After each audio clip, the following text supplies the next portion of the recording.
नमस्कार मित्रांनो, आज आपण सर्वोच्च न्यायालयाच्या एका अत्यंत महत्त्वाच्या निर्णयाबद्दल जाणून घेणार आहोत.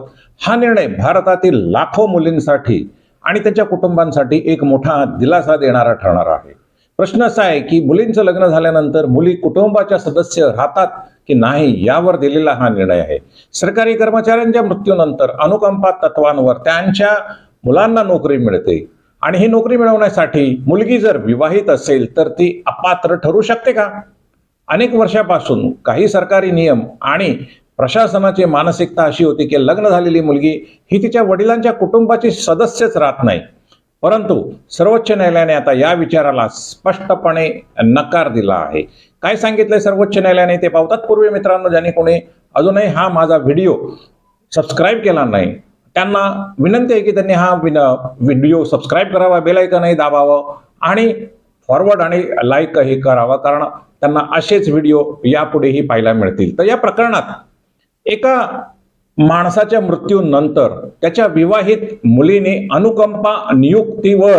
अनुकंपा तत्वावर तिच्या वडिलांचं जे रेशनचं दुकान आहे ते आपल्याला मिळावं असा अर्ज उत्तर प्रदेशमध्ये केला. मुळात ही केस उत्तर प्रदेशमधली आहे. वडिलांना एक रेशनचं म्हणजे ज्याला फेअर प्राइस दुकान म्हणतात ते उत्तर प्रदेश सरकारने दिलं होतं. त्याच्या मृत्यूनंतर त्याच्या विवाहित मुलीने अर्ज केला, मात्र तिचा तो अर्ज केवळ ती विवाहित असल्याच्या कारणावरनं नाकारण्यात आला आणि सरकारने असं म्हटलं की विवाहानंतर मुलगी पतीच्या कुटुंबाचा भाग बनते, त्यामुळे ती वडिलांच्या कुटुंबातील डिपेंडंट फॅमिली मेंबर राहू शकत नाही.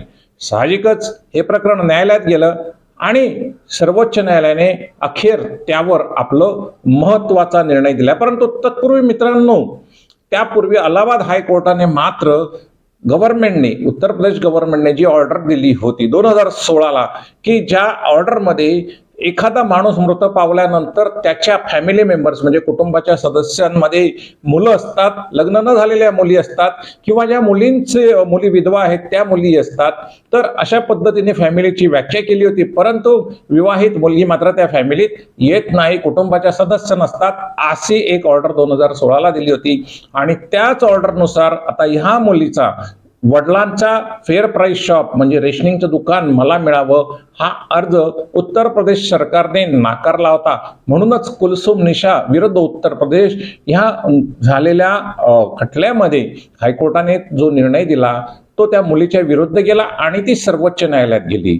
लक्षात घ्या, जेव्हा एखादा सरकारी कर्मचारी सेवेत असतो किंवा सरकारची एखादी स्कीम असते आणि तो सरकारी कर्मचारी किंवा ते स्कीम घेणारा माणूस निधन पावतो आणि त्याच्या कुटुंबावर आर्थिक संकट येतं, तेव्हा कुटुंबातील एका पात्र सदस्याला ती सरकारी नोकरी दिली जाऊ शकते किंवा सरकारने दिलेली जी स्कीम असते म्हणजे पेट्रोल पंप असो किंवा फेअर प्राइस रेशनिंगचं दुकान असो ते त्याच्या मुलाबाळांना मिळतं. आणि याचा उद्देश हा रोजगार देणे नसून कुटुंबाला तत्काळ आर्थिक आधार देणे हा आहे.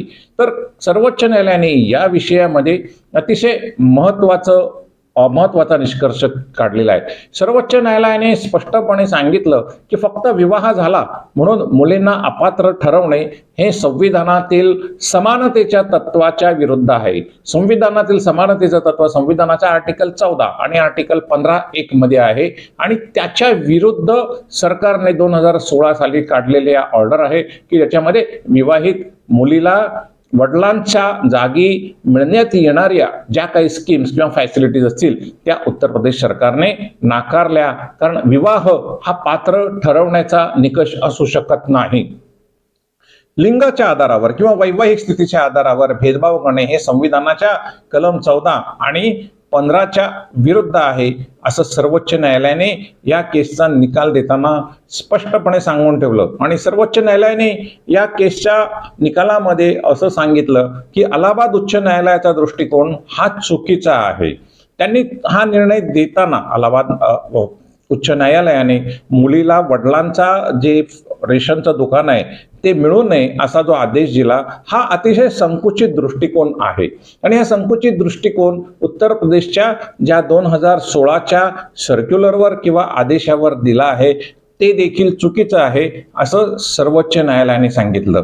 सर्वोच्च न्यायालयाने सांगितलं की समाज आता बदललेला आहे आणि या बदललेल्या समाजामध्ये एखाद्या कुटुंबावर डिपेंडंट कोण आहे हे ठरवताना त्यांच्या लग्न झालेल्या मुलींना तुम्हाला आता गाळता येणार नाही, कारण मुली आज सुशिक्षित आहेत, त्या आर्थिक जबाबदाऱ्या सांभाळतात आणि अनेकदा त्या कुटुंबालाही सांभाळतात, आई वडिलांचीही देखील काळजी घेतात. वडिलांच्या मृत्यूनंतर विवाहित मुलगी तिच्या आईची काळजी घेणार नाही, हे जे गृहीत आहे हे मुळातच चूक आहे. कारण लग्न झालं म्हणजे मुलगी परकी झाली हा दृष्टिकोन कायदेशीररित्या स्वीकारता येणार नाही, कारण हा पुरुष प्रधान व्यवस्थेतला दृष्टिकोन आहे. आणि पुरुष प्रधान व्यवस्था असं स्पष्टपणे सांगते की मुलींचं जेव्हा लग्न होतं तेव्हा त्या कुटुंबाचा भाग राहत नाहीत, तर त्या दुसऱ्या कुटुंबाच्या भाग राहतात. परंतु ह्यामागे अतिशय महत्वाचं घटनात्मक तत्व आहे मित्रांनो. आर्टिकल 15 आणि आर्टिकल 16 मध्ये आरक्षणाचं जे तत्व आहे त्या आरक्षणाच्या तत्वामध्ये ह्या अनुकंपा तत्वाचा वर दिल्या जाणाऱ्या नोकऱ्या आणि अनुकंपा तत्वावर दिली जाणाऱ्या सरकारी ज्या स्कीम्स असतात, मग त्या पेट्रोल पंपाच्या असो किंवा अगदी इतर कुठली एजन्सी असो किंवा रेशनिंगचं दुकान असो, तर याच्यामध्ये समानता ही पाळलीच पाहिजे. लिंगभेदामध्ये आर्टिकल 15 मध्ये मुलगा किंवा मुलगी किंवा जन्माचं ठिकाण यावरून दोन व्यक्तींमध्ये भेदभाव करण्यास मनाई आहे. आर्टिकल 16 मध्ये शासनाला सर्व लोकांना रोजगारामध्ये किंवा शासनाने दिलेल्या ज्या काही रोजगाराच्या संधी आहेत त्याच्यामध्ये समान संधी ह्या द्यायलाच पाहिजेत. आणि न्यायालयाने हेही पुढे असं सांगितले की राज्याने स्त्री आणि पुरुष यांच्यात भेदभाव करणारे नियम ठेवू नयेत. भारतातील मुलींसाठी आता हा निर्णय कुलसुम निशा विरुद्ध उत्तर प्रदेश हा 2026 मध्ये 2 दिवसापूर्वी दिलेला निर्णय का महत्वाचा आहे, तर मित्रांनो लक्षात घ्या की हा निर्णय केवळ एका मुलीचा विजय नाही, तर हा एका संपूर्ण देशातील व्यवस्थेमधील ज्या महिला आहेत त्या महिलांना न्याय देणारा आहे, समानतेचं तत्व स्थापित करणारा आहे आणि वैवाहिक स्थितीच्या आधारावर मुलींमध्ये आणि मुलांमध्ये जो भेदभाव केला जातो तो भेदभाव बंद करणारा हा निर्णय आहे. कारण अनेक कुटुंबांमध्ये आज मुलीच आई वडिलांची खरी जबाबदारी घेत असते आणि त्यातील विवाहित मुली तर अनेकदा वृद्ध आईची काळजी घेताना दिसते, असंही सर्वोच्च न्यायालयाने म्हटले. एवढंच नव्हे तर निराधार आई वडिलांना आर्थिक मदतही मुली करत असतात असंही सांगितलंय आणि आई वडिलांच्यासाठी त्या धावूनही येतात. तर हे सगळं सर्वोच्च न्यायालयाने त्यांच्या निष्कर्षात मांडताना सांगितलंय की जी 2016ची जी ऑर्डर आहे ती 2016ची ऑर्डर ज्याच्यामध्ये विवाहित मुलीला वडिलांच्या जागी अनुकंपा तत्वावर नोकरी देणार नाही, तिला रेशनचं दुकान किंवा तत्सम स्कीम्स देणार नाही, हे संपूर्णपणे चुकीचं असून घटनेच्या विरुद्ध आहे आणि अन्यायकारक आहे. आणि म्हणूनच ह्या निर्णयामुळे एक महत्वाचा संदेश जातो की मुलगी ही लग्नानंतर ही मुलगीच राहते, तिचे कायदेशीर आणि घटनात्मक अधिकार अजिबातच संपत नाहीत. तर मित्रांनो अशा रीतीने हा अतिशय महत्वाचा निर्णय आहे आणि यामध्ये एक अतिशय महत्वाची कायदेशीर बाबही सांगून ठेवलेली आहे.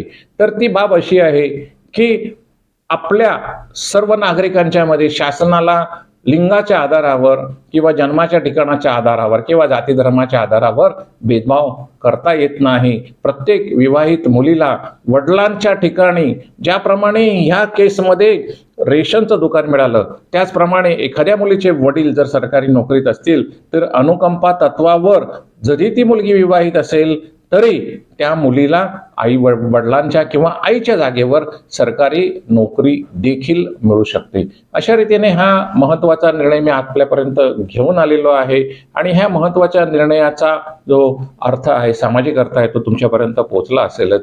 आशा आहे की तुम्हाला या संबंधी काही प्रश्न असतील तर तुम्ही या माझ्या कॉमेंट बॉक्समध्ये लिहा. सगळ्यात महत्वाचं की या केसचा जो निर्णय दिलेला आहे तो तुम्हाला माझ्या डिस्क्रिप्शन बॉक्समध्ये देखील मिळेल आणि तुमच्या मनातले देखील यात अनुषंगाने काही प्रश्न असतील तर ते प्रश्न देखील सुटायला मदत होईल. कुटुंबाची आर्थिक परिस्थिती, संबंधित नियम, अवलंबितांचे प्रश्न, त्यासाठी ठरवण्यात येणारी पात्रता, या सर्व बाबींची तपासणी सर्वोच्च न्यायालयाने या प्रकरणामध्ये केलेली आहे आणि मुलींना न्याय दिलेला आहे. लक्षात घ्या की विवाहित मुली ह्या कुटुंबाचा घटक राहू शकत नाही अशी जी एक विचार पद्धती आपल्या देशामध्ये पुरुष प्रधान व्यवस्थेने गेल्या हजारो वर्षांपासून निर्माण केली आहे त्याला छेद देणारा हा निर्णय आहे.